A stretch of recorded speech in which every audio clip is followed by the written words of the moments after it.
बंद करो, बंद करो भाई, बंद करो भ्रष्टाचार बंद करो, बंद करो भाई, बंद करो भ्रष्टाचार बंद करो, बंद करो भाई, बंद करो भ्रष्टाचार बंद करो, बंद करो भाई, बंद करो भ्रष्टाचार बंद करो।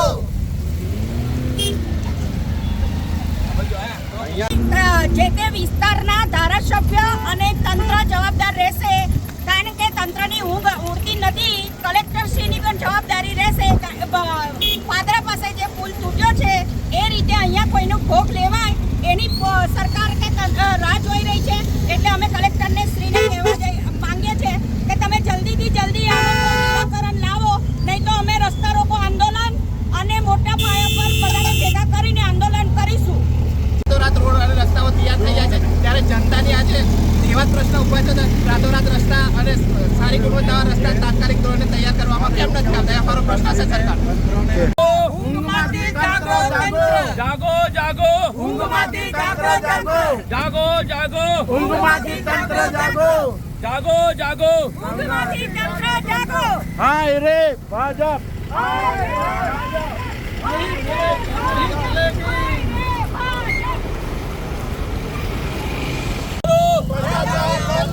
બંધ કરો ભાઈ, બંધ કરો તાનાશાહી બંધ કરો, શરમ કરો, શરમ કરો ભાજપ સરકાર શરમ કરો, શરમ કરો, શરમ કરો ભાજપ સરકાર શરમ કરો, શરમ કરો, શરમ કરો ભાજપ સરકાર શરમ કરો. બંધ કરો ભાઈ, બંધ કરો તો વેર હોય છે, વેર હોય છે તો અધિકારીઓને એટલી ભાન નથી કે પડતી કે પાણીમાં ડામર છે કેવી રીતે ચોટશે? ડામરનું પુરાણ કરીને ખાડા પૂરે છે. આ રોડને ફાઉન્ડેશન લગાવે છે, ફાઉન્ડેશન પર મેકઅપ ના રહે.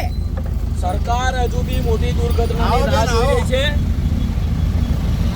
ચેતાભાઈ, સરકાર મોટી દુર્ઘટનાની રાહ જોઈ રહી છે. જેવી રીતે ગંભીરા બ્રિજનું દુર્ઘટના થઈ, જેમાં 14-15 લોકો મૃત્યુ પામ્યા છે. હજુ બી આ બ્રિજ ઉપર તાનાશાહી એવી છે કે અહીં બી લોકો સરકાર એવી રાહ દેખે છે કે અહીં બી મોટી કોઈ દુર્ઘટના થાય. તો અમારી વારંવાર કલેક્ટરશ્રીને રજૂઆત કરી છે, અમે લેખિત બી આપ્યું છે. તેમ છતાં બી આ તંત્રની ઊંઘ કેમ નથી ઉડતી? શું ગંભીરા બ્રિજ જેવો બનાવ બોડેલી ખાતે બી બને અને ઓરસંગની ધરાશય થાય એની રાહ જોઈ રહી છે સરકાર? જ્યારે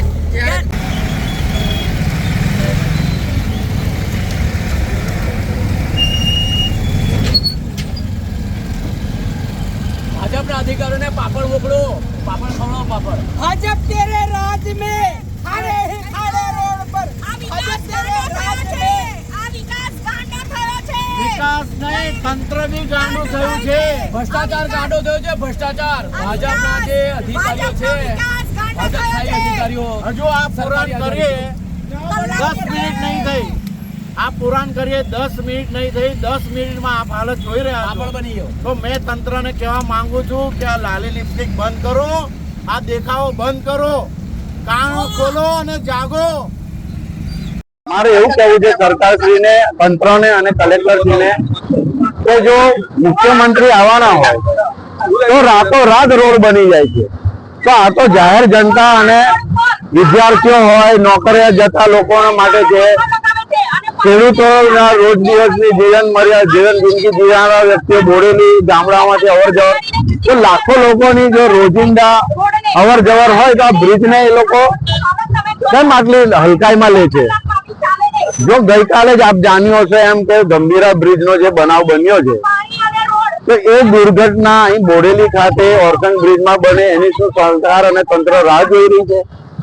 મારું સરકારને એવું કહેવું છે કે આ થીંગડા થુંગડી અને લાલી લિપસ્ટિક કરવાનું બંધ કરે રોડને, અને એક નવીન બ્રિજની અમારી માંગણી છે. અને જ્યાં સુધી નવીન બ્રિજ ના થાય ત્યાં સુધી આ મોટા વાહનોની આ બ્રિજ ઉપર અવર જવર બંધ કરે અને બંને તરફ બેરિકેડ લગાવવામાં આવે. આજ રોજ બોડેલી ઓરસંગ બ્રિજની જે હાલત છે એ અત્યારે અમે અહીંયા ગાડી આવીને જોઈ છે. તંત્ર અહીંયા ગાડી આવી જેસીબી બોલાવી અને ડામર ને ઓઇલ ભેગું કરી અને ખાલી એની પર ખાડા પૂરવા પર ખાડામાં નાખી દીધેલા છે. પણ એ ચાલુમાં જ અમે અહીંયા ગાડી જોયું કે એ રોડ ઉખડી જાય છે. 1 કલાક પણ આ રોડ ચાલવાના નથી.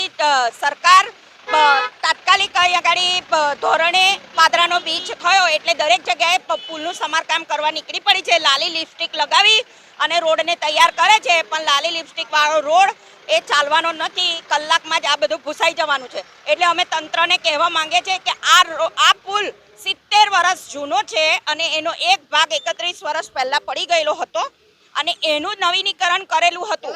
તો અત્યારે તો હું આ રોડ બહુ જ જૂનો કહેવાય. જે રોડ પર હું અત્યારે ઊભી છે જૂનો રોડ છે અને અહીંથી 50-50, 60-60 ટનના હાઈવા જાય છે અને અહીંયા રોડ પર જમ્પિંગ બહુ થાય છે.